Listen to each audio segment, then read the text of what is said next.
afternoon, friends. Welcome back. It's a beautiful day here, which is interesting because last week we have actually had a forecast of 60 to 75% chance of rain today and tomorrow. Woke up this morning, it was looking dark green to yellow on the radar. Outside were dark gray skies, looked pretty heavy. So I decided I was going to travel to buy materials for the homestead. Well, wouldn't you know it, got to my destination, not a drop of rain. Right now, clear blue skies, sun is setting in the west, a couple of clouds out there, no rain. Back on the homestead today, no rain. I love it. But if you can't trust the weatherman, who do you trust? Kind of brings me to several topics on today's video. And I have several things to hit on. Well, let's start off by, are you guys paying attention? And I know I said that in the last video. You got to be paying attention as to what's going on across the world. There's a lot of stuff going on that may or may not affect you, but it will influence what happens to you. Strongly influence what happens to you. Are you guys paying attention as to the things that are going on in Australia? The Australian government is extremely tyrannical. And unfortunate for the citizens of Australia, they don't have these same rights that we do here in America. There's a lot of people that are like, it's fine, we're in a pandemic, they don't need those rights. They'll say that for Australia and for America. Interestingly enough, our fellow brothers and sisters across the ocean that wish they could live in America are being held hostage within their own country. They can't leave their cities, they can't leave their homes, they can't leave their country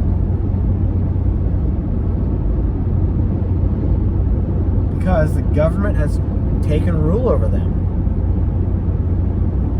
For many years, people like Alex Jones warned about things like FEMA camps. Rightfully so. I mean, we experienced, 1930s, 1940s Germany, where 6 million Jews were picked out of the bunch and held in concentration camps and ultimately killed in gas chambers. Many years, Alex Jones would talk about, not saying he's right or wrong, he's a little crazy, but concentration camps and the means of FEMA camps. We're going to take care of you here, yada, yada, yada. There's warnings of old, Walmart buildings and Kmart buildings and old warehouses in general that were being transformed many, many years ago. Well, guess what Australia has done since the pandemic started? Forcibly taken people against their will and put them into these, well, they're calling them now wellness camps. Like tiny little cabins where they are forced to quarantine for weeks on end. And the Australian government actually came out and they're planning to build more. So much so that they said that XYZ wellness camps, or whatever you want to call them, won't be finished until 2024. So they're pushing it out for another 3 years to build these wellness camps. God, that's scary, guys. That's honestly, that's frightening. Where have we seen this before? Oh, again, 1930s, 1940s Germany.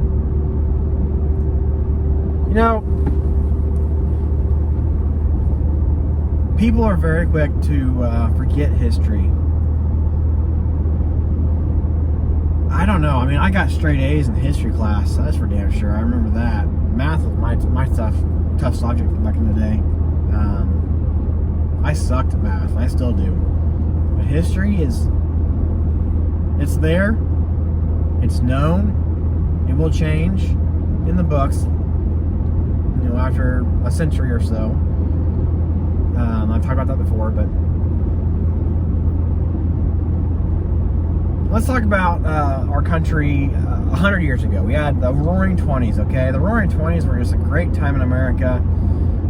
The economy was great.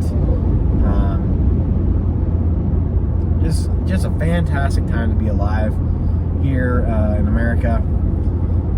And then thanks to the stock exchange and some piss poor management of money and funds in general, we had the Great Depression kick off in about a couple of days, and that lasted 4 years. I believe it was 1929 and 1933. 43 months in all, the United States of America experienced the Great Depression. We also had the Dust Bowl in that time. My grandmother was a Dust Bowl baby. She was a big collector of things. She was a hoarder, and she was a stalker. She didn't buy 2 boxes of Kleenex. She bought 4 or 6 or 8 every time she went to the store, because she doesn't know if it's going to be there the next time. She grew up in that time, and I remember talking about that back in the day. About growing up in the Dust Bowl, Great Depression. Not a great time to be alive. And then we had a recession following the Great Depression. And a turn of the tides, I guess you could say, or a turn of the tables. Well, FDR, who was part of the Democratic Party, he created he passed on, signed on the New Deal, right? And then we got the second New Deal within, I think it was 1936, 37, somewhere around there. And the purpose of the second New Deal was to pass, after spending billions of dollars, several government agencies. I think Social Security Administration came out of that, and I can't remember all the stuff that came out of it. I'm bad with dates and agency names and administration type names, but one thing that I do know that came out of the second New Deal was the WPA, right? The Works Progress Administration, which was a program where the government spent an obscene amount of money to put people back to work. Now, coming back to modern day Republican versus Democrat, if we were to be spending money to put people back to work like we did in the 1930s with the WPA and the second New Deal, there would be a lot more support. The WPA, it was an infrastructure bill, basically. They created roads, bridges, buildings, and several thousand useless structures. A couple of them I can think about here in Kansas that were created with the WPA to help people go back to work. Coronado Heights down in Lindsborg, Kansas. Coronado Heights is a castle copy of some place in the UK. It's up on a hill. It's really cool. It's a cool place to go picnic, and if you want to tent camp and stuff, I think you can do that still up there. But it was built with the WPA. Out in western Kansas, by Oberlin, there is the Stafford Creek Reservoir. Now, these are just 2 things I can think about right away, but I do know that the Stafford Creek Reservoir was built with the WPA, you know, that money that we spent via the government and our taxes and that kind of stuff to put people back to work. The Stafford Creek Reservoir was built as a recreational place, obviously a reservoir, and by the late 1950s, 1960s, it is silted in and dried up and has ever since sat there and has not been a lake, not been a reservoir. But for a handful of years, our government paid money, spent money, to put people back to work. Here we are, 2021, spending trillions of dollars to keep people from working. All in the name of a pandemic.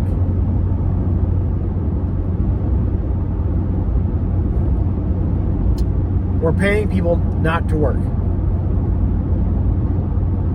It's interesting because, what was it, last 5 years, 6 years, whatever, we've had this push for $15 an hour.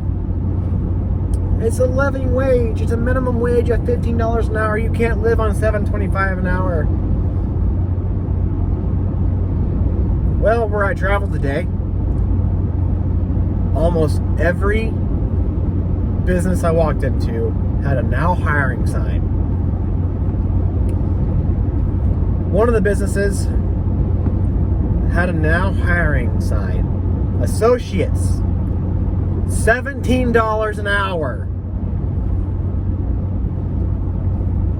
Assistant managers, $19.50 an hour. And this is not a thing just where I was at, but it's all over the country. Thinking we were crying and pushing for this $15 minimum wage for the last handful of years, and now we've got $18 to $20 an hour. I know Chick-fil-A is like $16, $17 an hour just to work the window. And nobody is willing to work.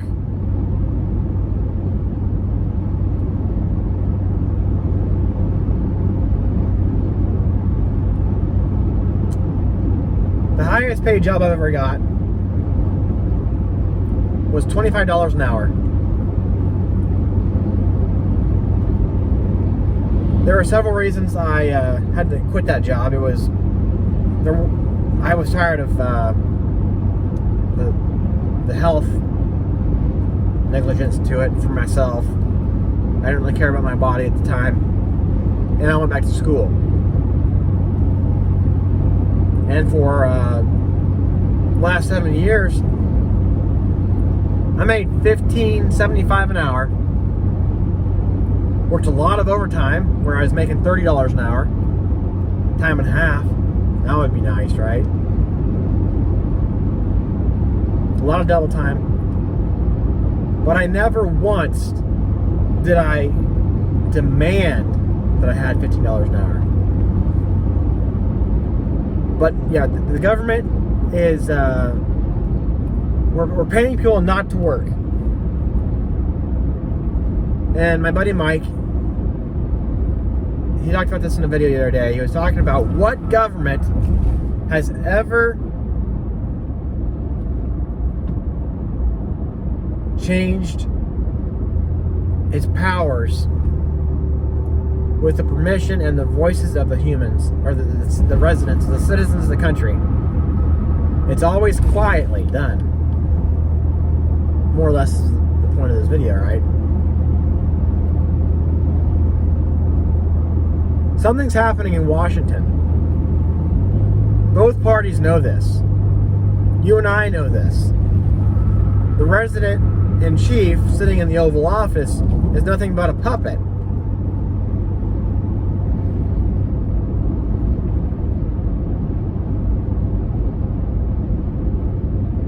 Something is happening.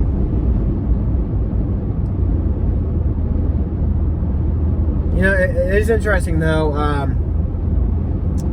Democrats not only have the Oval Office, but they have the Senate and the House. If they wanted to get everything done that they want to get done, they would get done. But because the Republicans are the minority, when whatever they want to get done goes through and it goes bad, the Democrats have nobody to blame. Think about that.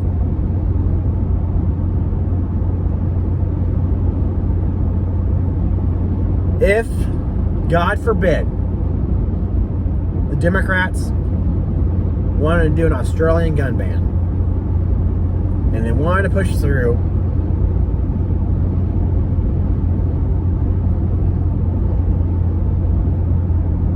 and they wanted to confiscate firearms, it wouldn't take a lot to do so. But if the result of that was crime going up and people dying, who would they blame? Well, they can't blame the other party who has the House or the Senate, because they hold the House and the Senate. Think about that. There's case after case after case of that.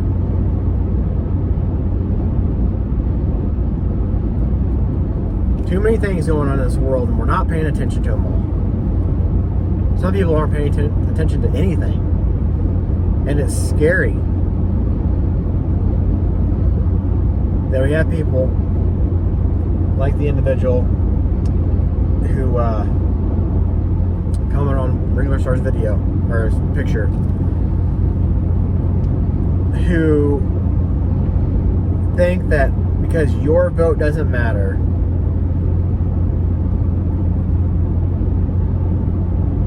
not paying attention to what's happening in politics is okay, because you can't change it. Scary times, guys. Scary, scary times to be alive. I said it time and time again. It's an interesting time to be alive. But I'm thankful to be where I am.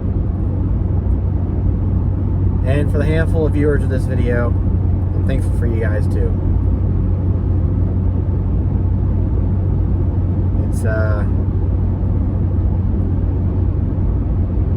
gonna be interesting here pretty soon.